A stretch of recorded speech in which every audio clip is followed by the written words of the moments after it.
Mr. Edit Man presents Employees at an Escape Room. What was the weirdest things you have witnessed through the cameras? There was a room with a bed in it. Instead of continuing to follow the clues, two guests proceeded to put themselves to bed and then take a nap for half the time. They weren't not hurting anything, so I let it happen. Before they left, they remade the bed and tucked two of our skeletons inside. Nothing really earth-shattering here. The strangest thing I can think of is this one time the guest skipped every clue and happened onto the final solution to escape the room in the first 5 minutes. As I was heading towards the exit of the room to offer them a steep discount for completing the room on record time and seeing if they wanted to try another room, I overheard the guest starting to unravel the mystery backwards from the end point. Seeing them sound so excited and into the mystery, I walked back to my station and saw them solve every puzzle backwards in record time. After they got out, we shared some laughs over what happened, then traded a free coupon for their next visit if they told me how they unraveled everything, so we can run it as a new scenario. The group of guests managed to pull an entire twin bed, mattress, frame and all, through a thin passageway and into the final room through the secret door. They thought it would be part of the puzzle. It was not. Was in an escape room with some friends and a bunch of strangers. Premise of the roomies that you have been kidnapped by a serial killer and you have got to get yourself out of his basement before he comes back. So it's super creepy and gross. A few clues in, we find the key to a 7-tall locker. One of the guys I do not know goes to open it, him standing right behind him. He unlocks it, and just as he reaches for the handle, the door starts to open from the inside. We were so in the moment. He and I just slammed the damn thing shut and hold it with our combined weight. We're all asking each other what to do, and there comes a polite knocking from inside the locker. We're all jumpy as heck, but we finally decide to let whoever is in there out. It was the killer, and he was supposed to just jump scare the crap out of everyone and run out of the room. After we all escaped, he told us that had never happened before. He was just standing in the locker trying to figure out what to do. So funny afterwards, but it genuinely scared the crap out of me when it happened. My cousin went through an escape room with his friends and were solving the puzzles at an alarmingly quick rate. They were told the entire escape process would take anywhere around 60-90 minutes. Well, they were finished in 10 minutes. The coordinator running the room was floored and told them this was the quickest she'd ever seen someone escape. Thinking they were cheating, she went into the room. Well, whoever the employee was that cleaned up the escape room before them left the answer key behind. So my cousin and his friends had found the answer key and it still took them 10 minutes to escape the room. They got a refund and were asked to please try again. So they were cheating, haha. The story that comes to mind is a group of Swedish construction workers genuinely thought the solution to the puzzle was to lift the door off its hinges. Although a more common experience would be explaining to customers that the games aren't not as fun when intoxicated, and then have them complain that the game was way too hard. That stopped when we started adding a histogram of every player's score on the souvenir photos, and their embarrassing times were way longer than average. A couple broke up in the room I was running. I then gave them loads of hints so they could get out ASAP. Maybe they fooled you. Oh, possibly, but it would have been a rubbish way to do it, as I basically gave them the answers and they got nowhere near the leaderboard due to the amount of hints. Not an employee, but my so's old neighbor worked at an escape room and we went to try it out. It was a lot of fun, but we finally got the lock off this big wooden door for access into the second half of the room. And for some reason neither of us decided to try the door. We kept looking for clues for around 10 minutes until, over the walkie, the guy straight up told us to pull the door, and you can tell he was sick of it. My mother and her friends went to an escape room one night for a girls' night out. And while they were solving the room, one of them elected to just fiddle around with the final lock on the door, which was a 4-digit code, and miraculously unlocked it and walked out. We were doing a jewel heist one and there was a 4-letter lock, so I put in ring right away and it opened. It turns out that was a lock we would have unlocked about a third of the way in, so it screwed us up for a bit. But come on, it's a jewelry store, how am I not going to try ring? I went to a place with my family and, while we went into our room, we saw some employees working on fixing another room. Apparently someone from a group before us decided the only way out was to shoulder charge the door, which was not all that strong, and ripped the entire thing out of the frame. I guess they technically succeeded. I asked an escape room employee this once. Our room had a big metal safe. One guy who played in that room just picked up and carried the safe around the entire time. He was just playing it safe. We had a group that within about 30 seconds. Worked out the code because one of the guys figured out a clue from the first 2 sentences from the video. They were pissed off. How? Exactly? If I had to guess. A lot of escape rooms are designed to be solvable by the general public. For a hardcore puzzle solver, you get used to picking up clues in puzzles really quickly if they're easier puzzles. When I did one, we chatted to the owners about the top scorers and they said similar. Like if you are going to go around doing all the escape rooms, there's only so many different things there can be. Honestly, most of the odd stuff that happens is because us employees forgot to reset one part of the room. The worst was when this new employee reset a room for the first time by himself. He locked all of the locks, but never actually locked the door of each safe to itself. So the customers were able to open everything like there were no locks at all. He eventually became assistant manager at our store. We were desperate. Bachelorette party came in and booked the jungle temple themed room.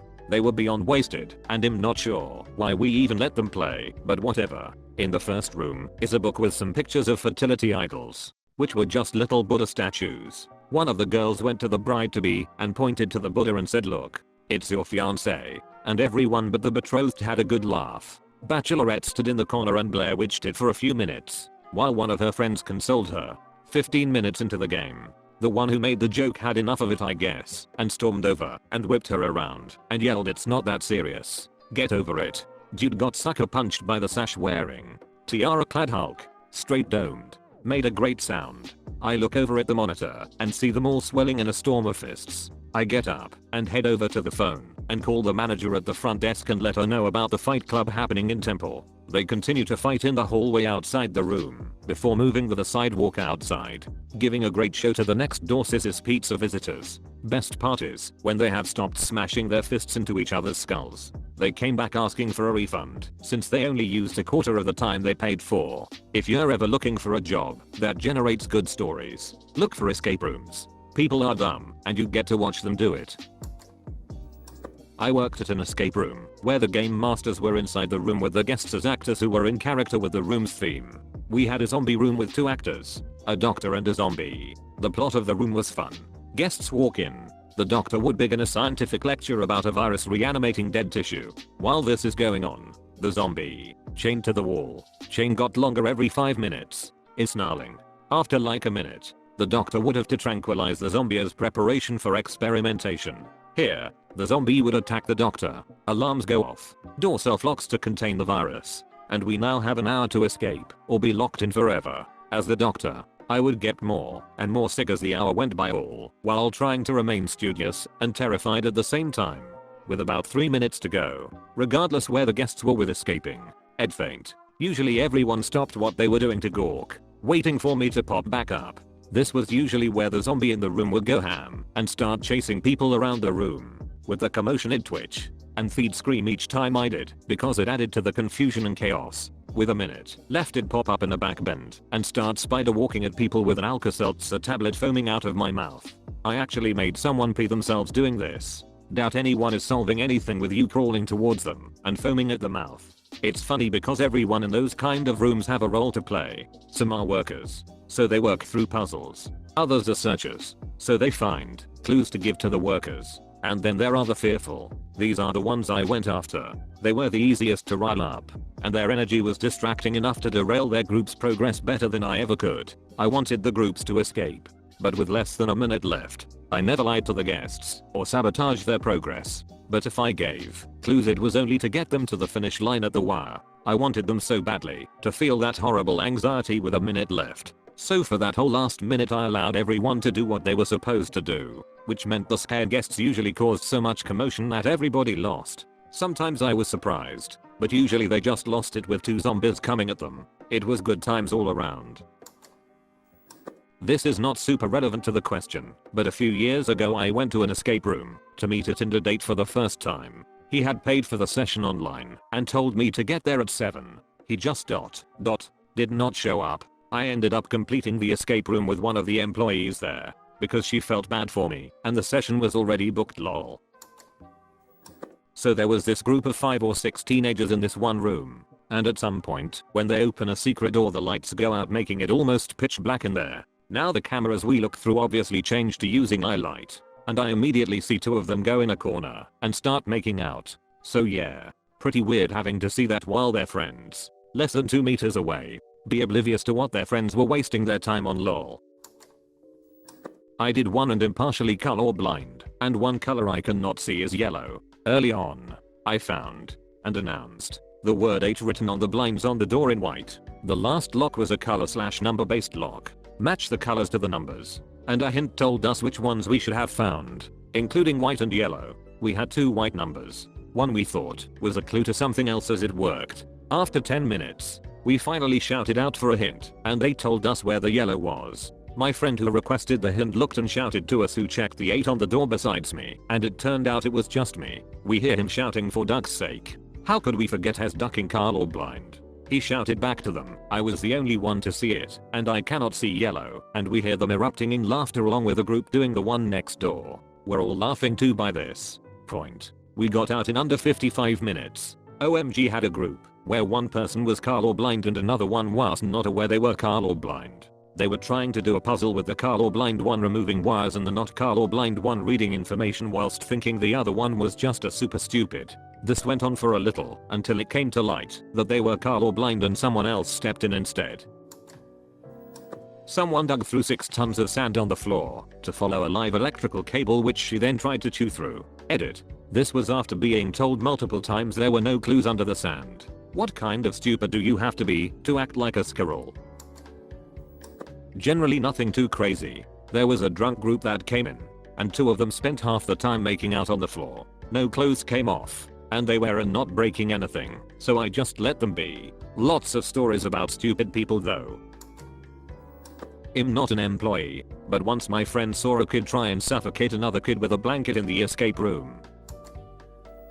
I had a girl pee herself in one of the rooms. It's important to note that our escape rooms are not meant to be broken out of. You have a set objective in the room, so the doors are not locked. She could have left the room at any time. She just chose not to. I never got a chance to ask her why, as they left relatively quickly. I do not know if this was one of the weirdest, but my friends and I turned off the escape room. There was a box on the wall with a pinhole in it. In a chest, we found a hat. On the hat was a hat pin. The hat pin fit perfectly into the hole in the box. Inside the box was a big red switch. We flipped the switch. Suddenly every single secret door opened. The lights turned on. The video projector switched from showing spooky words to showing a Windows desktop. And the music and sound effects all stopped playing. It was very confusing. About 2 minutes later, one of the employees came in shaking his head in disbelief. Apparently we found the kill switch and turned the whole thing off. He had to reset the entire room and then perform the actions in order to get the Gamsted back to where we had been before we killed it. This took about 20 minutes. When we were led back into the room, we had only 5 minutes left on our timer. Miraculously, we completed the room with 34 seconds to go. Management has assured us that the hat pin has been removed from the room as a result of our incident. You have made it until the end of this video. Now listen here, and listen here closely. Like and subscribe for more curated content from Mr. Edit Man. Thanks for watching.